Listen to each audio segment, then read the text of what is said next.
All right, welcome to Rates and Barrels, everybody. This is a special episode. DVR has the day off, and I get to talk to one of my favorite people in the bat world, Keenan Long of LongBall Labs.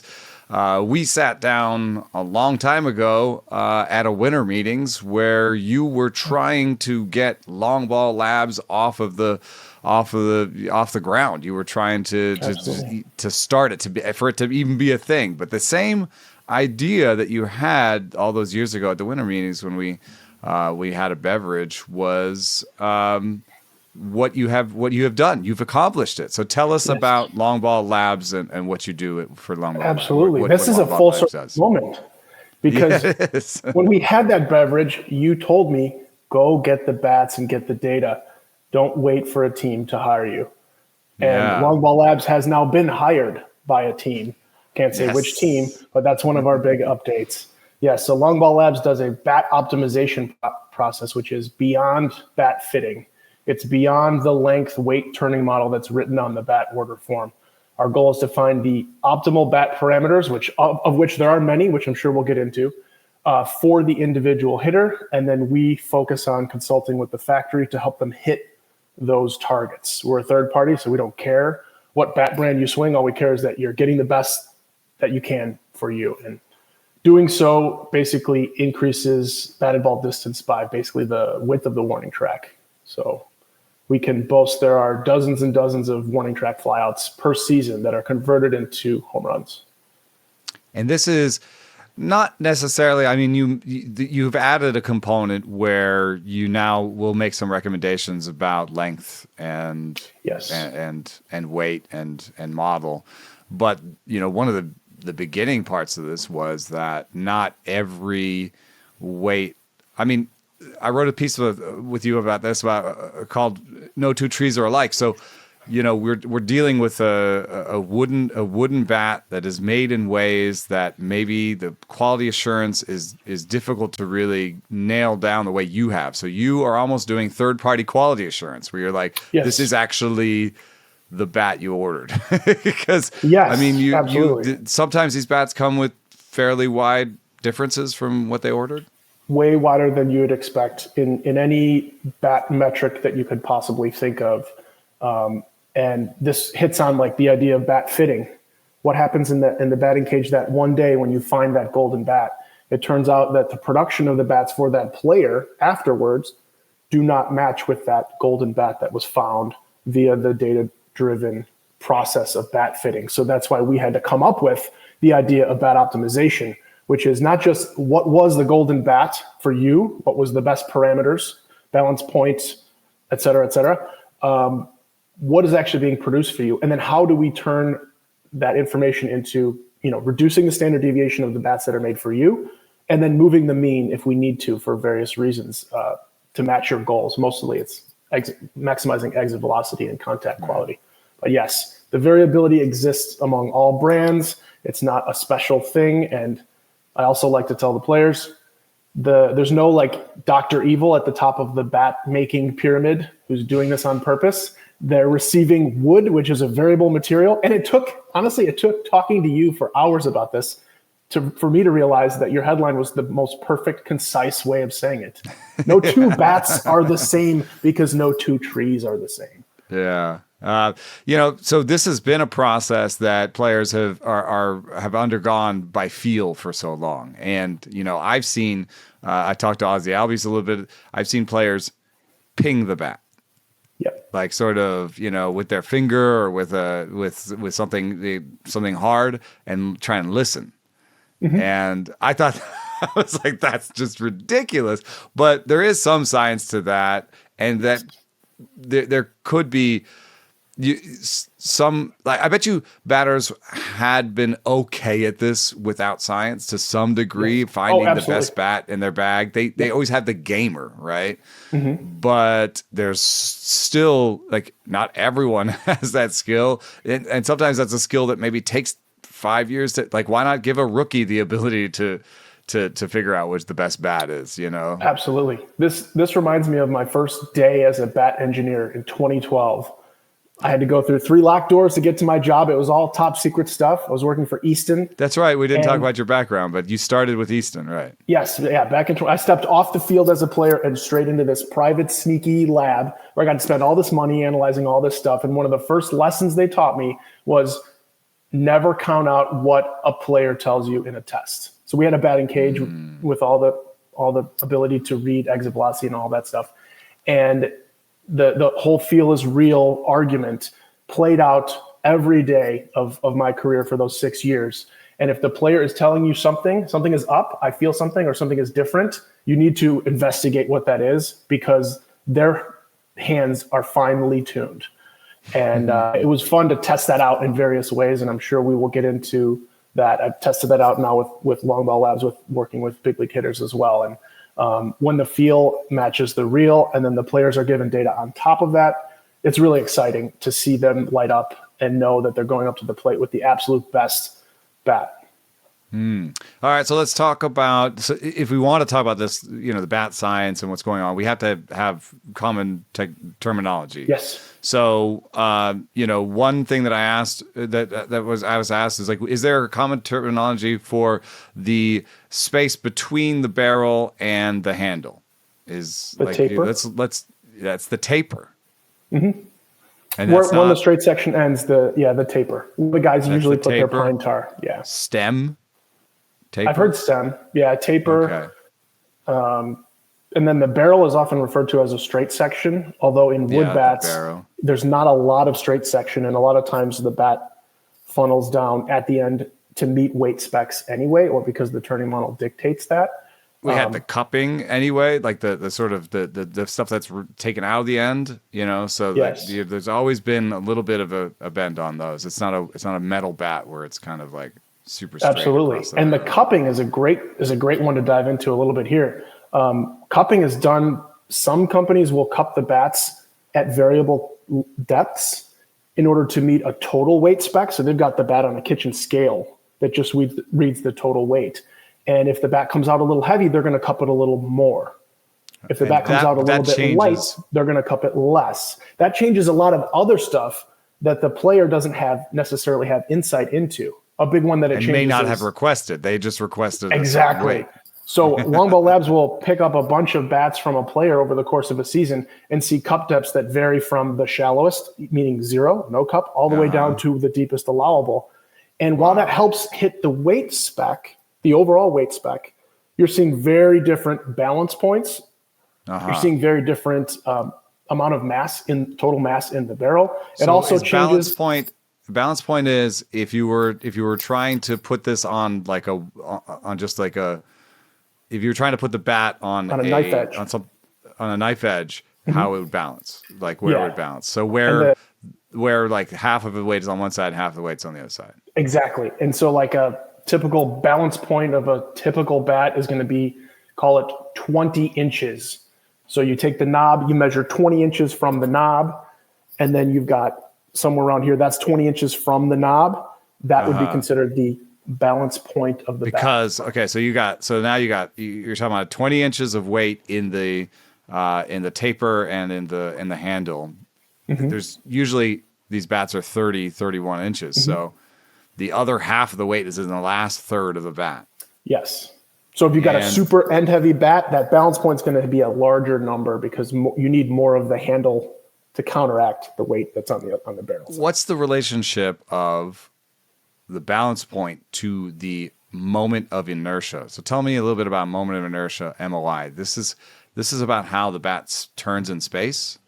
Yes. And the balance point, that number is a direct input to the calculation into MOI. Of the MOI. Yes. But what is MOI? It's the mass moment of inertia. So the bat's resistance to movement in space. A bat with a high, I think of it like sledgehammers. A sledgehammer has a high mass moment of inertia, and a broomstick has a low mass moment of inertia because you can easily. Sledgehammer has all the weight on the end. Yeah. So balance point is very important into this conversation. Absolutely, yes. And like if you think about taking that sledgehammer and instead of swinging it the way a construction worker would, you flip it around and swing it with the weight under your hand or even close to your hand. that is going to be easier for you to get around, and that the weight of that sledgehammer has not changed, but the location of the weight has changed, and that affects the balance point. So if this was a bat, you'd be plus bat speed. However, you'd be losing in some other stats. So tell me a little bit about, because it's, forces mass times like there's a mass here. So there's a density. Tell me about what stats are important for, because the same stats that are important for exit velocity, bat stats that are important for exit velocity, are not necessarily the same that are important for bat speed. Like in your example, if you took the reverse sledgehammer, you could whip that around really fast. However, it might not be the most effective bat because it would be skinny as heck and not impart much mass or density on the ball when it collided. So are we talking about collision efficiency? Are we talking about density? What are the stats that matter, when it comes to the interaction with the ball and imparting exit velocity on it from bat speed? Totally. The equation that is being played out in the 1 millisecond that the bat and ball are touching. So we're talking about the pitch comes in, the player makes perfect contact, they hit the ball where they're trying to, and they're crushing the ball. That 1 millisecond where the bat and ball are touching, the only exchange in the physics world we have that's happening right there is an exchange of momentum. So it is governed in physics terms, to get nerdy for a second, it is governed by the conservation of linear momentum. That is what is playing out. So you mentioned, but it's also a collision, so there's momentums going in different directions. Yes, you have to conserve the momentum from the ball coming in and from the bat that's provided. Which is why if you watch a bat in slow motion, it wiggles, or it accepts force, like it doesn't the ball, just go forward. It accepts force. If you hit the ball perfectly on I hate to use this term sweet spot because it's so differently defined, but if you hit the ball on the center of percussion, let's use that term because it is one location along the barrel, the bat does not have a vibrational response. And this is the fascinating thing. You mentioned players have been able to empirically understand what bats are good for them and what are not. They can get to an 80-85% optimization level on their own because they're finely tuned athletic machines. And that's what we love. Right.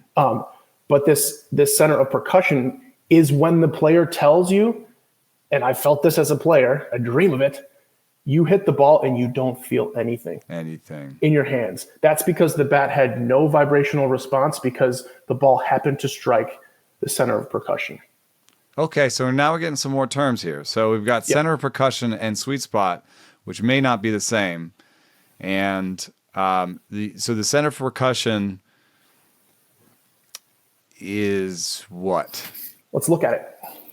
This is what they're pinging for when they're hitting? Yes. And I almost went into a center of percussion little speech when you mentioned it because I think that's what they're going for. I've seen players ping the bats in various ways where they're moving the location of the ping. They're trying to find that point where the bat doesn't vibrate. So this is a barrel we have here, and I drew it up to show players because all the players are told by the reps that are selling bats to them, oh, our sweet spot used to be this big and now it's this big. Or the other brand, theirs is this big and ours is this big.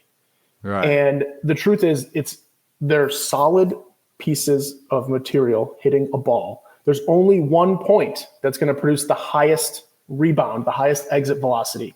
And on this bat, it's this green, very thin green. I had to make it super thin. Can you see that? What is happening there physically? Like why is that the center of percussion? That's the center of percussion because of how the mass is distributed along the bat. And if you hit here, is it the wood grain? The wood grain has an indirect play in here. I know the wood grain is a story that has been told to differentiate bats, and I think it would be fair to say that it has a lot to do with the durability of the bat. Oh. But there's been a conflation of durability and performance. Okay, so you have this tiny center of percussion. Yes. And then, yes. And then maybe around the center of percussion is maybe a sweet spot where maybe you hit the ball, 90% on the center of percussion and 10% not, or whatever. Like you hit around it, and you still get that sort of, you still get more momentum conservancy. Like you would want 100% momentum conservation into the ball, right? Right. Is that what the sweet spot does? Is that what the center of percussion does?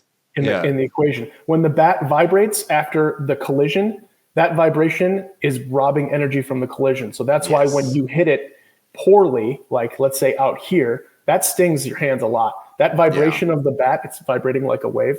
And that's energy that did not go into the ball. Exactly. It didn't go into the ball, and that's why the ball doesn't have the same exit velocity. So looking at this thin green line, at this impact location, you're getting the highest exit velocity. As your impact location moves this way, it goes down because more and more energy is being robbed from the collision going into the vibration response of the bat. And the ball, by the way, 1 millisecond, it's already gone. So the vibration that doesn't affect the ball's collision other than the bat had to take that energy from the collision. What is the white area on that? I just tried to I didn't have a lot of different color tape at the time that I made this. So it was just, these are the zones where like the farther away you get, the more energy is being robbed from the collision. And so what we do at LongBall Labs is we ask players, I've asked all around the league, and no one is giving the player a target. They know it empirically after they hit the ball there. Well, they also know it as baseball players, I guess, intuitively, right? But yes. But like training bats could have it on there like that. They should. They definitely should. And we do mark some of the bats for training purposes for our players who want this information. But if you do just the eye test, like we said, the cupping can affect it. The billet choice that was used to make this individual bat can affect where this location is, and the turning model can affect it. And so if you do just the eye test to say, it's about here, you could be actually right here or right here. And there's performance. Especially if you have the largest cupping or the zero cupping. I mean, that's one of the variables that go into that moment of percussion are similar to the moment of inertia and the balance. Like it's a relationship. It's a symphony. It's an absolute symphony because all of the equations are using those variables and they go together to make up the conservation of linear momentum, which governs what happens in the collision. Right. So, so we're getting somewhere. So the different ways that you could affect the bat are you could have sort of a hockey puck, at the bottom, which I would assume would move the moment of inertia closer to your hands. Yes. It actually moves your hands closer to the balance point. Okay. It doesn't move the balance point down because you're adding length to the bat in the process. So that's one way that the waters have been muddied a little bit on that with some of the branding.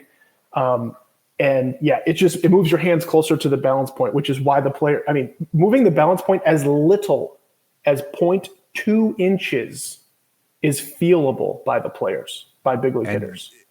And the field, what they'll get from it is increased bat speed. It all depends on their swing. I think that's the biggest variable in this whole thing is who is swinging the bat. So I always remind myself and the people we work with, all these variables are very important. It's great to figure out what is being produced and to zero in on that. But we have to make sure it's aimed at the guy swinging the bat because that person is the biggest variable. If I could give you a perfect description of someone's bat path, because now bat path grades are increasingly, and we have increasingly more data about, angles in the back and like sort of descriptions of the whole swing,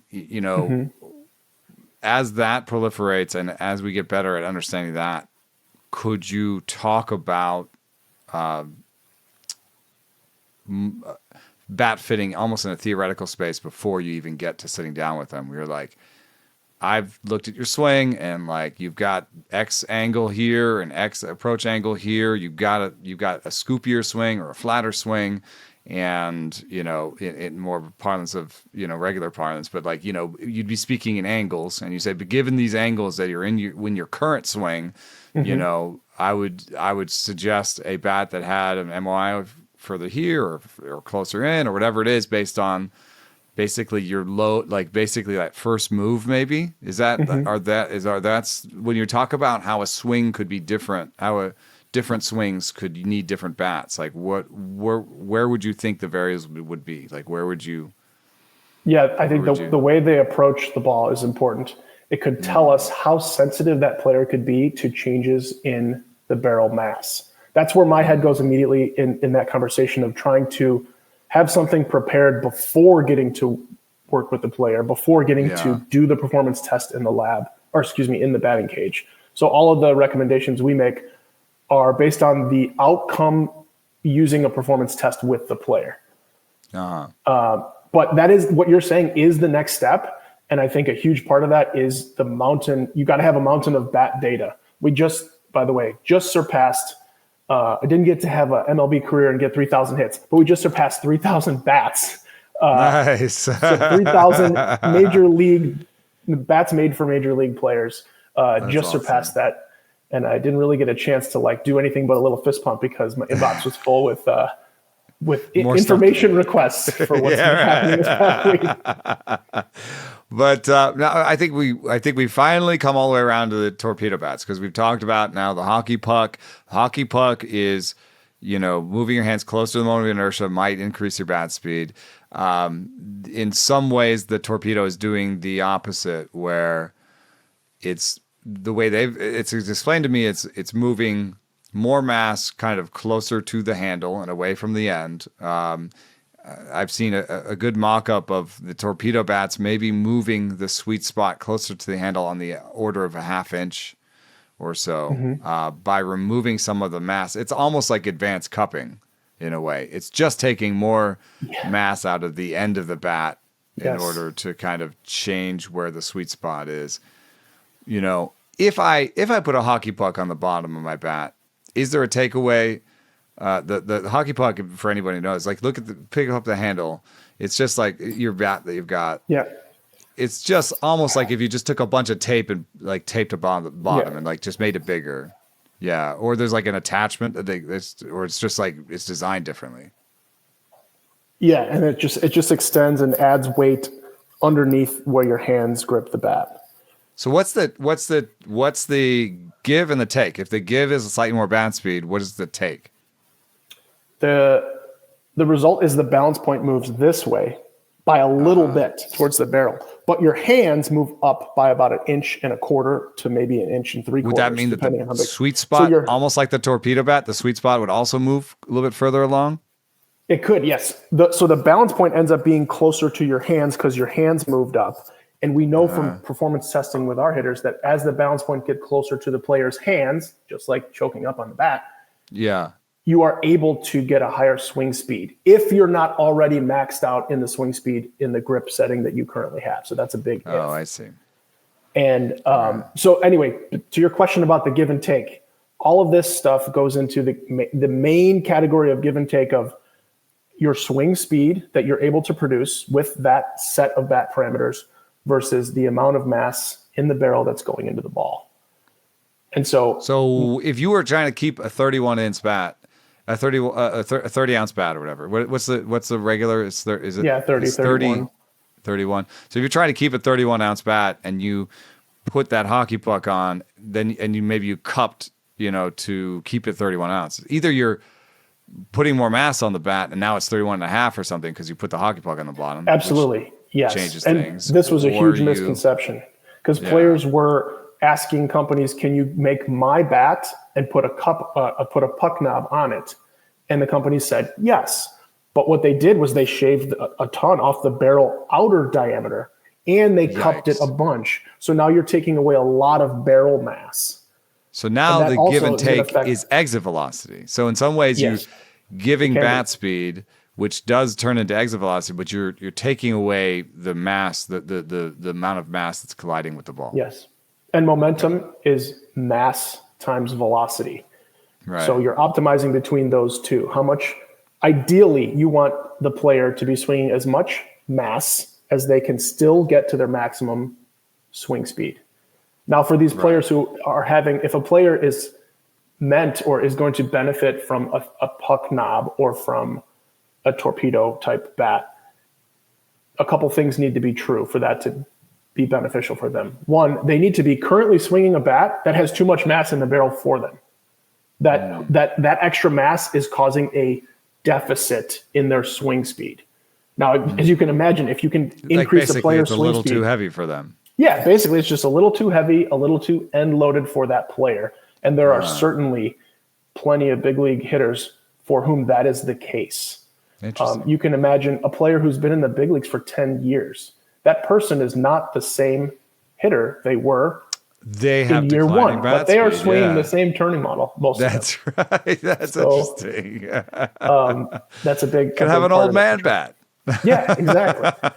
So some hitters, I think we're dancing around this torpedo thing. Is it the end all be all? And the answer is it's not. There are trade-offs to be had. And I can tell you from having done on-site performance testing with big league hitters, there are some hitters who would absolutely not benefit from taking mass out of the barrel of their bats, just as there are also players who have already benefited from the other six ways that you can reduce barrel mass.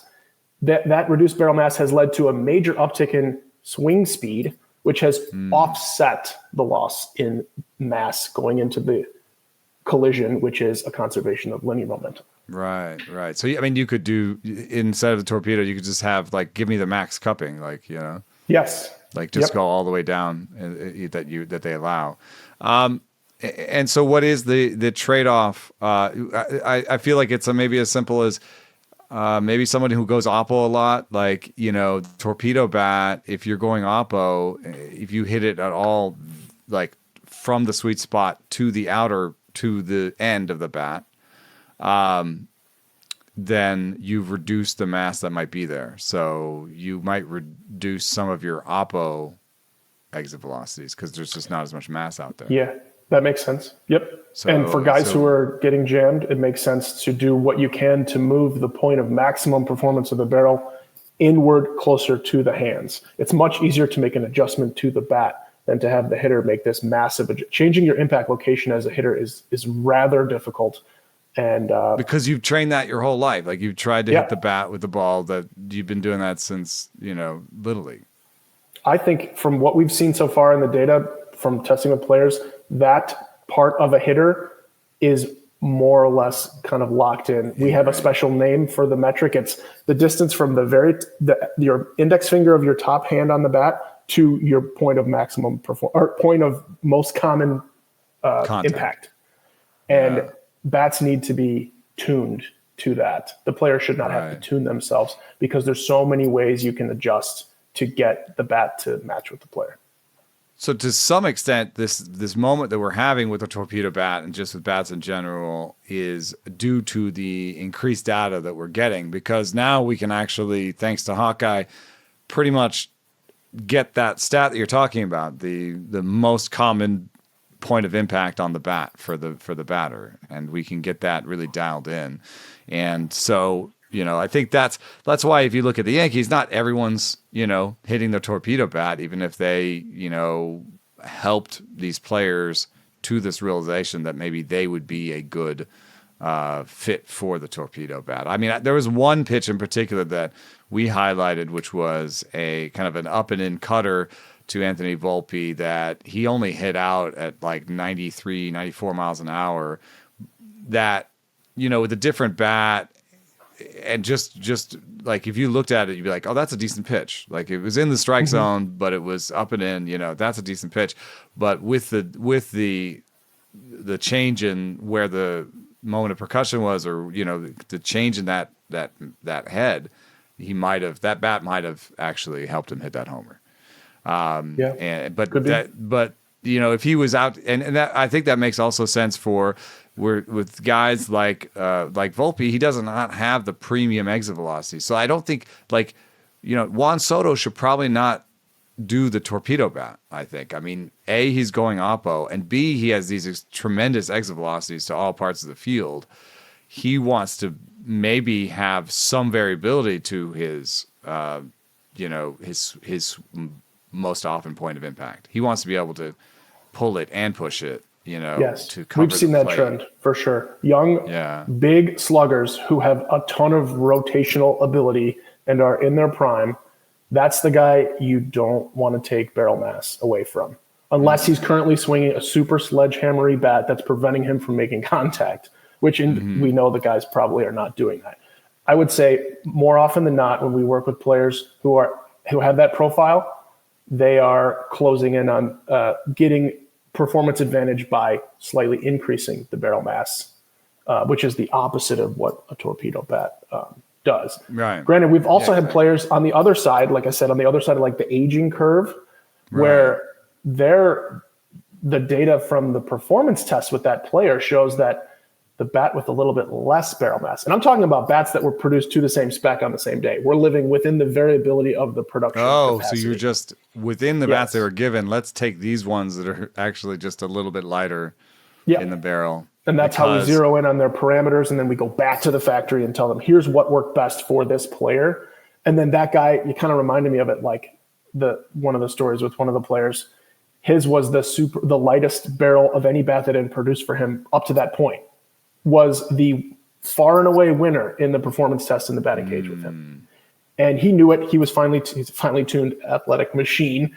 And he ended up getting a pitched high and in a lot. Was it awkward for him because he didn't want to like, come back to their back with like a bat rack with like a 29-ounce bat? Thankfully, he didn't change his turning ball. He didn't have to. We changed other parameters on the production floor. And he was taking the high, tight four-seam fastballs that he had been getting a steady diet of, and he was hitting them out of the park and texting. Because he was able to turn it faster. Yes. Because he's able to turn it faster. Interesting. That's exactly right. So if the torpedo bat is one thing that helps a certain type of player, are there other shapes that we haven't dreamt up yet? Like, you're talking about these like sort of in their prime guys. Are any of them should they move it along? Like, should we have like a nice, really long, thin taper, and just like push as much mass into the outside of that bat as possible? Are there hitters that would benefit from that? There's definitely been some fun theoretical research done on this that has created some pretty interesting looking bat shapes. And I think it all comes back to testing with the player.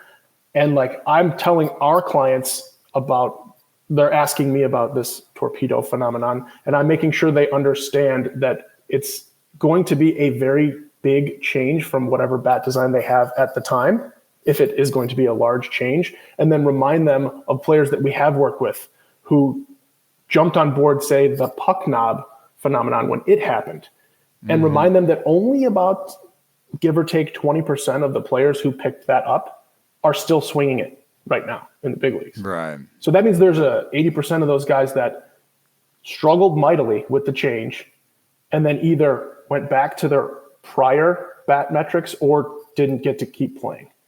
So that's something that and this is why my main fear with phenomenon like these happening is what is best for someone else may not be what is best for you. And it's important to know how big of a change am I making, and then to really dial in performance testing. Because like I said, the biggest variable here is not any bat metric. It's the player swinging the bat. And that's why LongBall Labs and no other truly scientific entity is ever going to come out and say that there is one universal truth about what is best in a bat. The just for my edification, like we have had some innovation around the handle too. So what did something like the axe handle do? What does that do in our conversation? The asymmetric bat handles have been an interesting case study because there's more than one type, and some players really gravitate towards one over the other. There's not a ton of third-party objective data that I've seen about them. I think it is very personal to the player. We've had players go in and out of those asymmetric handles. And I think it all shakes out into what happens when we put it in your hands and test you with it. And these bats need to be bats of known parameters. You don't just pick two bats. Right, because you don't even know how good, like how well it came out to the specifications they wanted. So you first, I mean, so the best process is something like, order a certain bat, test it to make sure it is you get the best bat that is actually what it's supposed to be. Then take them into an environment with, maybe Edgertronic, but also very much Hawkeye, like LiDAR, radar, like as many different tracking parameters as possible so that you can say different things about maybe the shape of their swing as well as how the ball comes off the bat. Make them, make it as scientific and clinical as possible. I'm sure this is very much what your process is like. Absolutely, yes. And the hard part is at the beginning when I have to tell the player, they're like, are the bats good or bad? And I have to tell them don't know yet. I can't answer that question at all. I can tell you here's exactly how they are different from each other. Let's find out which one of these is perfect for you, and then we'll go back and figure out how to replicate and clone all those bat parameters, going well beyond just length, weight, and turning model, and talking about some of the variables that we talked about today. Yeah. All right, and one last bit. We're 10 years in the future, and I'm a batter. I brought 3-4 bats to the field today, and in the first inning, I decide I want this bat. Like, I've got them labeled. In the second inning, this guy's been throwing sliders to me all day. It's just been sliders. Is there another bat I could take? And in the third inning, it's the gassed up, or maybe the fourth inning, the ninth inning, it's the gassed up closer. And this guy's throwing, 102. Is it possible that batters at some point will go to the field with 4 ideal bats, maybe 3 ideal bats? They have a backup up for each, that has been sort of tuned to situational needs. Absolutely. It's not in the future. It's in the past. You like I introduced me to Jed Lowry. Jed Lowry a little bit. Yeah. He was like a manager making his lineup for the game. He was making his own lineup of his bats and which one he was going to use against which pitcher. He was very much ahead of his time. But I did speak with a player today who was explaining to me how he prepares for each day. And he knows how the bats have slightly different parameters, the ones that are like really close to his optimal. He knows how they affect his swing speed and his contact quality.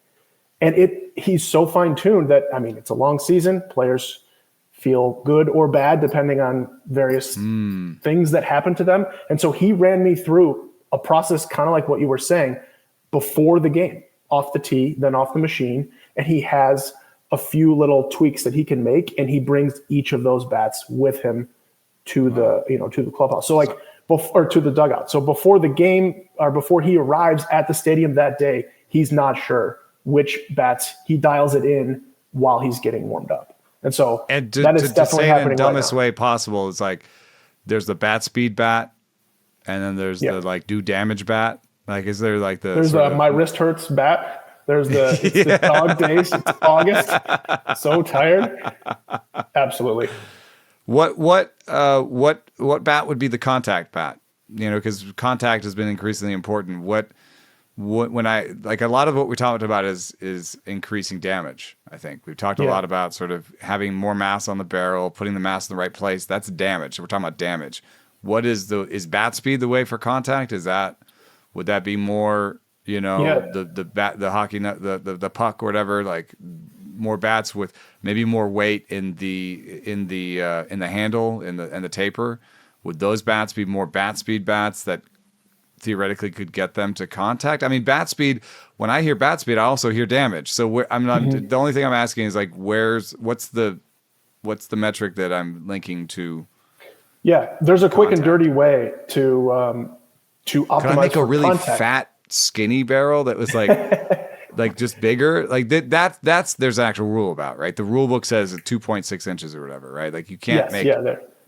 But could the I make rules are so wide open, but they really spec that part out for sure. Could I make something that goes to 2.6 inches and is the biggest barrel, but is somehow light? There's the billet choice or the wood species choice can have an effect on that. There are a numerous amount of design changes you can make. So I could make a very light wood, big bat that was actually somehow light, cup it to the extreme, and have like basically the biggest, lightest bat I could have. You could. There's a density limitation, a bottom end limitation. Okay. So you have to have more dense than a certain point. It's different depending on how long you've been in the league and things like how long that bat company has been building bats, things like that. Oh, that's right. And then there's also a limit on how far you can cup the bat. And so, but you could max those out. But the quick and dirty way that we have players kind of zone in on this, in the midst of a chaotic season, is batted ball spin rate. Batted ball spin rate can be used as a quick and dirty proxy for how good am I making quality contact. And that's something that you jump in the cage, you can hit balls off the tee, you can do some quick front toss, you could even bring in a machine and start looking at what the board, because batted ball spin rate is there. They can track that for you, yeah. And so when we have players who are doing a performance test and they're swinging a bat that, let's just say that bat has much more mass in the barrel than they can handle, it is evident in the batted ball spin rate in that performance test. There we go. That they are not able to manage the barrel location as well. So like a lighter model, or maybe maybe more shifting more of the mass towards the taper and the handle. Yep, absolutely. And the player halfway through that test is like, yeah, I'm cutting the ball with bat B. I can tell. Like bat A, I'm making more solid contact. We just have a way of quantifying it now, and it's really cool when we're collecting this data during the test, and we're like, oh, I think he's got his batted ball spin rate's way too high with one bat over the other, and then he just says on his own, yeah, I'm totally cutting the ball. Something's going on with bat B, and something about bat A I like, and then we kind of let the test finish up so we don't bias the results. And then after it's all done, we explain like what that player said matches exactly with what we see, and that kind of helps. And then you can have some metrics on the bat that like may have contributed to that. Absolutely. That feel. Yeah. Well, so it's funny because I think that a lot of people, the first level of analysis on this was like, oh my God, they're cheating, or like this is crazy. That's like nothing. We've never seen anything like this before. And then the second level was like, well, actually, we've seen these at spring training. Other guys have been doing it. Like, some guys have done this, some guys don't. There's a give and a take. Third level has been like, well, why hasn't there been, more, of this kind of innovation in bats recently? I think maybe the answer is, to some extent, we didn't have the data on a lot of this stuff. Like batted ball spin is relatively new, and a lot of the Hawkeye stuff is relatively new. Is there any other sort of contributing factor to why sort of new bat technology hasn't been more widely accessed or available, or what's I think the visual, are the industry factors? The visual on the Torpedo Bat is definitely an issue. Players have told me that just putting it on the plate and getting ready to hit and looking at it, it takes you out of the zone. What I think a lot of players don't know is they're already swinging bats that are technically torpedoed as it is. The cupping or whatever. The diameter at the end of the bat is less than the diameter at the sweet spot on many models already. It's just not visibly evident, and no one has batted an eyelash at it. So that's one thing. But you were also mentioning some industry factors. I mean, the wooden bat industry is tiny. Yes. There are very few potential customers. It's a small market that hasn't grown. So the only way to win, if you're looking at it from the bat brand perspective, the only way to win is to take market share from your competitors. Or something crazy like a Torpedo Bat happens, and now you've got customers who already have bats who would possibly be willing to buy more bats. And that's why in the last 48 hours, you have seen every single brand announce a Torpedo model and have some type of marketing language saying that it is the best thing for everyone, when without at all considering the trade-offs. So that would be my closing point to any hitter of any age. It's a bat design decision, and with any design decision, there are trade-offs. So make sure you know who you are as a hitter and be able to do performance testing before you make a big change, because the bats are just too precious. That's the world. How many bats do you get in the big leagues? Yeah.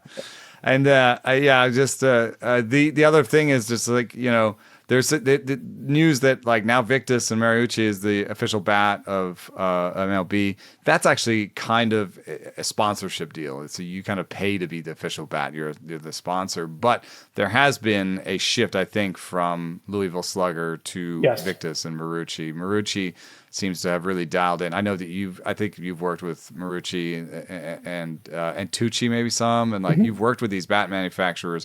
Tell me just to close just a little bit about how you've helped clean up these processes, because just them. The other part might be, to be cynical, is just like, well, if this is our group, then like let's just make it as cheap as possible to make these bats. Could be. We're not getting more. Well, it makes sense that Mariucci and Victus should be the official bat of Major League Baseball now. They have the highest market share. If you team them together, they have the highest market share. So that all makes sense. As far as cooperating with the bat brands, it's very important, because that's the chapter we exist in now as a company, is we're consulting with the bat brands. So the bats made for our clients are made to a higher standard. LongBall is the official bat optimization technology of 7 bat brands, not those 2 big ones though, because they have their own little arm. And but we cooperate with them as well. And it's all about making sure the player gets the absolute best, because like I said, at bats are quite precious. Well, that's awesome. Thank you so much for your time and explaining bat science to us, and letting us into the bat world. And best of luck to the one team that has signed with you. May all of their homers clear the warning track. Exactly. Awesome. Right. Wonderful. I appreciate it. This has been great. This made my day. I can talk bats all day. All right. And make sure to give us a like and rating on the various platforms. I'm so terrible at this part. Normally Derek does this for me, but that's it for this episode of Rates and Barrels, and we'll be back with you tomorrow. Thanks for listening.